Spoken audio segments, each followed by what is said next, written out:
ballroom, and instead he loses by TKO. There was the right hand. But the cut happened before that right hand scored. And that was the Sunday home run punch we were talking about that Tom Cameron was looking for. Here we go, different angle. Missed with the jab. Another jab. Right hand right on the button, followed with a left hook. He knew to throw the cleanup shot. And Jed Phipps, to his credit, got up and got up quickly, maybe too quickly. I don't think it was going to matter. It was a cut that stopped the fight. The cut above the eye is the reason the fight was stopped. Because with that kind of blood coming down into the eye, he wasn't going to be able to defend himself properly.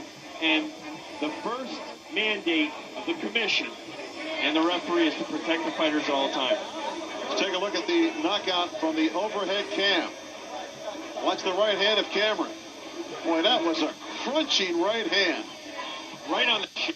I mean, that was the home run shot he was looking for. He knocked it out of the park. That was a fastball. And from another angle. I think you're going to see this land right on the chin. That is the punch that opened his eye up right there. That left hand is the punch that opened the eye of Jed Phipps. There you see the blood already flowing. And that jolting uppercut on the inside was a good shot. And also, that uppercut shook up Jed. You see him trying to regroup there. But those series of punches right there with that cut set up what was going to happen to Jed Phipps. Great camera work, and here comes the right hand. The jab was short. He's going to follow with a double jab. That kind of hit the target. And when Jed dropped his chin, he never saw the right hand. The cleanup shot, Phipps was already going down. A left hook high to the head. It was all over for Jed Phipps. Rough ending for Jed Phipps. Let's go to Pat O'Malley. Please, ladies and gentlemen, the winner by TKO at 2:28 of round 5, Thomas the Ripper Cameron. The Ripper lives up to his nickname.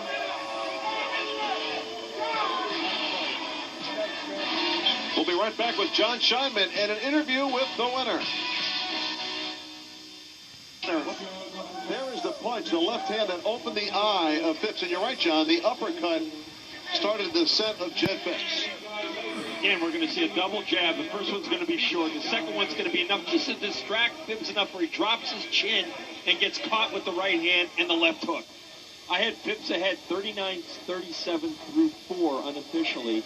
That was the 5th round. A stunning, devastating knockout of Jed Phipps. Let's go to John Scheinman with the winner, Tom Cameron. Well, Thomas, you told me at the weigh-in that you felt that Jed Phipps was made to order for you. It wasn't that easy. But let's start off by talking about the knockout. I love a good fight. Give him a lot of credit. He hung in there well. I mean, he had some good skills. He surprised me. But I came through. I caught him with a clean shot right on the chin. Picture perfect. That's why I want Mike Tyson. Same thing will happen to him. Now, you told me that you trained differently for this fight than the last time we had you on the ballroom, did a lot more road work, but you seemed to be gasping throughout the fight, and after the early flurry in the first round, Jed Phipps seemed to take control. Yeah, I was a little bit exhausted. This fight was fluctuating. The day fell through. My timing wasn't right on, but I knew I was in good enough shape to get rid of him. It seemed that toward the end, when you started to bust him up, the key was getting your jab going again. Was I right on that? Yes, you were. The corner was yelling at me to jab. I finally started back jabbing, and everything started coming off. What was it about Jed Phipps that you thought was going to be easy for you coming into this fight? Well, tall guys normally are lanky, not a whole lot of power, but he did have good power. He shook me up on occasions, but I knew I could weather it, and I knew I could get to his chin eventually. I got a question for you. Your record, I think, is 14-17 now. How the heck are you going to get Mike Tyson in the ring? I know you've been calling him out.